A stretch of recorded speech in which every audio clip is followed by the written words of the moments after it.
घृणा या बुराई तो तुम कर ही सकते हो, क्योंकि तुम्हें प्रेम का खुद ही भरोसा नहीं कि तुम प्रेम भी कर सकते हो। लेकिन घृणा या दूसरों की बुराई या संसार की बुराई तो बहुत आसानी से ही कर सकते हो। पर मैं कहता हूँ कि अनकंडीशनल प्रेम किया जा सकता है, लेकिन हो सकता है कि वो तुम्हारा प्रेम किसी बहुत कूड़े कबाड़े और गंदगी के ढेर में दबा पड़ा हो। लेकिन प्रेम तो अंतस में कहीं ना कहीं है ही। घबराओ मत कूड़े करकट से, कीचड़ और मिट्टी से मत घबराओ। कीचड़ में तो कमल निकल आता है, कमल पैदा ही कीचड़ में होता है। थोड़ी खोज की आवश्यकता है। कीचड़ और कमल का संबंध आसानी से जोड़ा जा सकता है। कमल जल के ऊपर, कीचड़ से ऊपर रहते हुए, जल से दूर रहते हुए भी जल में रहता है। धर्मगुरु कहते हैं कि कीचड़ को छोड़ो, लेकिन मैं ये कहना चाह रहा हूँ कि इस कीचड़ में ही कमल छुपा है। छोड़ो मत, लेकिन कमल का उपयोग करो, कमल की खोज करो। जब कमल की खोज करोगे तो कीचड़ स्वतः छूट जाएगा। पर ध्यान रहे, ऐसा मत करना कि कीचड़ को छोड़ने के चक्कर में कमल को भी छोड़ देते हो। संसार के प्रति द्वेष या बुराई करने से परमात्मा कभी नहीं मिल सकता, ईश्वर कभी नहीं मिल सकता। घृणा से तो ईश्वर प्राप्त ही नहीं हो सकता। लेकिन यदि तुम्हारे अंदर प्रेम है ही नहीं, प्रेम का स्वर है ही नहीं, तो परमात्मा से मिलन तो बिल्कुल निराधार बात है। बुराई और द्वेष तो नकारात्मक है और प्रेम तो विधायक है, दिया जलाने जैसा है, दीपक के जलाने जैसा है, जो कि प्रकाश फैला देता है। अपने आसपास के त्यागियों को देखो, ध्यान से उनकी आबो हवा को देखो, वातावरण को देखो, तो ये आसानी से जान जाओगे कि उन्होंने छोड़ तो बहुत सारी चीज़ें दी हैं, त्याग तो बहुत कुछ दिया है, लेकिन ध्यान से देखोगे तो पाया क्या है? कुछ भी ना पाया है उन्होंने। जब तुम उनके अंतर मन में, अंतस में झांकोगे तो वहाँ केवल सूनापन ही पाओगे। और तुम अपने अंदर पाओगे, अपने अंदर झांकोगे तो तुम्हें वो सूनापन ना मिलेगा। सूनापन ना मिलेगा तो कम से कम कुछ बुराई, अंधेरा या कुछ और चीज़ें तो प्राप्त होंगी तुम्हें अपने अंदर। तुम अपने अंदर कीचड़ और कूड़े जैसी बुराइयाँ, द्वेष और राग तो पाओगे। वो तो उनको भी त्यागे बैठे हैं। कमल तो खिला नहीं, क्योंकि कीचड़ को फेंकने से क्या कमल खिला है कभी? जो ऊर्जा नीचे की तरफ जाने लगती है तो वो काम ऊर्जा हो जाती है, और वो ऊर्जा जब ऊपर की तरफ जाने लगती है तो वो राम हो जाती है। प्रेम पर भरोसा करो और भरोसे पर प्रेम करो। किसी भी चीज़ की छोड़ने की कोई जल्दी नहीं करना है। जब आपको कोई और चीज़ मिल जाएगी तब छोड़ देंगे। जब कुछ मिला ही नहीं तो छोड़ने की बात कैसी? जो हमारे पास है ही नहीं तो उसे हम छोड़ कैसे सकते हैं? छोड़ तो वही सकता है जो उसके पास हो। जिसने पा लिया हो वही तो छोड़ेगा, जिसने पाया ही नहीं है तो छोड़ना कैसा? एक राजा तो धन को छोड़ सकता है, वैभव को छोड़ सकता है, लेकिन अगर एक भिखारी से कहो कि वो छोड़ दे, वो तो खुद ही भिखारी है, वो क्या त्यागेगा? सारी दृष्टियाँ, सारी खोज अब पाने के लिए उपयोग करो। खोजने में लगाओ, प्राप्त करने में अपना ऊर्जा और समय लगाओ। बंदगी से खुदा नहीं मिलता, आशिकी से मिलेगा ये जाहिज। गहन प्रेम से और आशिकी से। तुम्हारी बंदगी झूठी है अगर उसमें गहरा प्रेम समाहित नहीं है। तुम कितना भी झुको, लेकिन वो प्रेम तो झूठा ही है।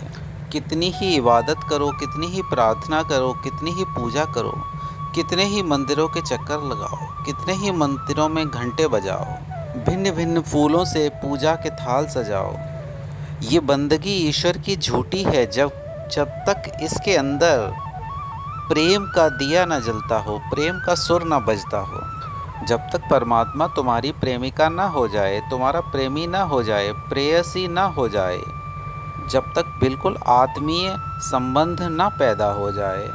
लेकिन जब तुम खुद ही प्रेम से परेशान हो, ना ही प्रेम को करना सीख ही पाए हो, तुम तो केवल आंगन को ही टेढ़ा बताते हो, जबकि सत्य यह है कि नाचना तुम्हें आता ही नहीं। जैसे कहावत है कि नाच ना आवे आंगन टेढ़ा। कभी देखा है जिसको नाचना आता हो वो कहीं आंगन की कोई चिंता करता है? वो तो सड़क पर भी नाच लेता है, 2-3 मीटर की जगह में भी नाच लेता है और घूम घूम कर बड़ा सुंदर नृत्य कर लेता है। बारातों में देखा है नाचते हुए लोगों को, जरा सी जगह में ही नाच लेते हैं। लेकिन आंगन को टेढ़ा वही बताता है जिसको नाचना आता ही नहीं कभी। इस संसार से, सुंदर संसार से भागते वही हैं, वही लोग भाग गए इस संसार से जो कभी नाच ही ना सके। संसार छोड़ दिया उन्होंने और भाग खड़े हुए, जिम्मेदारियां छोड़ दी उन्होंने और भाग गए। और जिसको नाचना आ गया उसके लिए टेढ़ा आंगन हो चाहे सीधा आंगन हो वो पर्याप्त है। महत्वपूर्ण तो ये है कि वो जीवन की कला को जीना जानता हो। मैं तो केवल जोड़ने की बात करता हूँ। अगर तुम इस तथ्यों को ठीक से समझ गए तो ये योग है, जो भी तुम्हें दे रहा हूँ ये योग है, ये जोड़ना है। परमात्मा से प्रेम सबसे बड़ा एकमात्र योग है, क्योंकि यही तो जोड़ता है। ईश्वर से जोड़ने का एकमात्र साधन प्रेम है, और तो सारी चीज़ें अलग कर देती है। हम परमात्मा से दूर होते जा रहे हैं, हमें प्रयास करना है पास आने का। हम जंगल में भटककर बहुत दूर चले गए हैं, वापस घर को लौटना है। और अगर तुम्हारे भीतर घृणा है, विरोध है, त्याग है, तो घर को पहुंचने का रास्ता बहुत ही दुर्गम और कठिन है। कैसे पहुंच पाओगे वापस घर? और अगर इन कठिनता से पहुंच भी गए तो तुम इन्हीं से, इस कूड़े और कबाड़े से ही भरे रहोगे। ईश्वर को तो पहचान ही नहीं पाओगे कभी। अभी तक आत्म अवलोकन करो अपना, कि जो भी तुमने जाना है अभी तक उसमें परमात्मा का तो कोई परिचय है नहीं। परमात्मा से परिचय का केवल एक शुरुआत है कि प्रेम। जहाँ तुम्हें प्रेम किसी के प्रति होता है तो वहीं तुम्हें परिवर्तन या रूपांतरण दिखाई पड़ता है, परमात्मा की झलक दिखनी शुरू हो जाती है। प्रेम परमात्मा को खोज ही लेता है, और बिना परमात्मा के प्रेम संभव ही नहीं है। जिसको तुम घृणा करते हो उसकी सिर्फ बुराइयां देख पाते हो, और जिससे प्रेम करते हो उसकी बुराइयां दिखना बंद हो जाती हैं। केवल और केवल उसकी अच्छाइयां और प्रेम ही दिखाई पड़ने लग जाता है। और जिसको तुम घृणा करोगे उसमें शैतान और राक्षस दिखाई पड़ने ही लगेंगे, और जिसको प्रेम करते हो उसकी तो बुराई भी भलाई ही मालूम पड़ती है। ऐसा प्रतीत होता है वो भला ही भला कर रहा है, उसमें सुगंध ही सुगंध प्रतीत होती है। मंदिर जैसा बनना शुरू हो गया है। यहीं से पहचान हो जाएगी और यही परमात्मा से परिचय होगा। यही परिचय अगर साथ में रहा तो किसी दिन परमात्मा से भी मुलाकात हो जाएगी, और तुम परमात्मा के सामने खड़े होगे तो उसे पहचान भी पाओगे। जैसे जैसे घृणा को त्यागते जाओगे, प्रेम के पास होते जाओगे, तो पक्षी वही दिखाई देंगे, लेकिन स्वर परमात्मा का सुनाई पड़ेगा। पवन वही चलती हुई दिखाई देगी, लेकिन अब उसमें सुगंध परमात्मा की मालूम पड़ेगी। जल वही कल कल कल करके बहेगा, लेकिन अब उसमें तरंगें परमात्मा की मालूम देने लगेंगी। पहचान होने लगेगी धीरे धीरे। अब तुम्हारी दृष्टि में तुम्हारा संसार परिवर्तित होने लग गया, बदलने लग गया। प्रेम तो पहला कदम है परमात्मा की तरफ, लेकिन अगर पहले कदम में ही कोई भूल चूक हो गई तो कभी परमात्मा के पास पहुंच ना पाओगे। सिर्फ एक गलत कदम उठाता राह शौक में, मंजिल तमाम उम्र मुझे ढूंढती रही। मैं अगर ढूंढूं परमात्मा को तो ठीक ही है, लेकिन मंजिल भी मुझे ढूंढती रही तमाम उम्र तक, ये तो ठीक ना है। लेकिन मंजिल ढूंढती रही तो भी मुझे पा ना सकी, सिर्फ एक कदम गलत चल लेने भर से। प्रेम के बिना ना तो कोई प्रार्थना है और ना कोई पूजा है। मेरा तो सिर्फ एक ही संदेश है तुम्हारे लिए कि तुम निर्बाध, अनकंडीशनल लव, अप्रतिबंधित प्रेम करो परमात्मा से। व्यर्थ की बातों में ध्यान ना गंवा करके केवल प्रेम में जो हीरे हो उनको निकालो।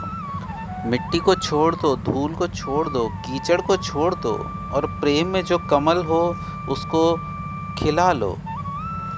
और जब कभी भी तुम उस कमल को खिला लोगे, कमल खिल जाएगा, सुगंधित होटेगा, तो उस दिन तुम कीचड़ को भी धन्यवाद देने लग जाओगे, हृदय से धन्यवाद दोगे उस कीचड़ को, क्योंकि उसी के कारण तो कमल खिला है। और जिस दिन तुम कीचड़ को भी धन्यवाद देने लायक हो जाओगे, तभी सच्चे धार्मिक बन जाओगे। तभी कह सकूँगा मैं कि तुम धार्मिक हो और समस्त संसार के प्रति भी सर झुका सको पूर्ण अनुग्रह के साथ, तभी धार्मिक कह पाऊँगा। क्योंकि इस संसार में अगर ना घूमे होते, ना भटके होते, तो परमात्मा से मिलने का तो कोई उपाय संभव ही नहीं था। ये भटकाव भी परमात्मा की तरफ जाने की यात्रा का एक पड़ाव ही है।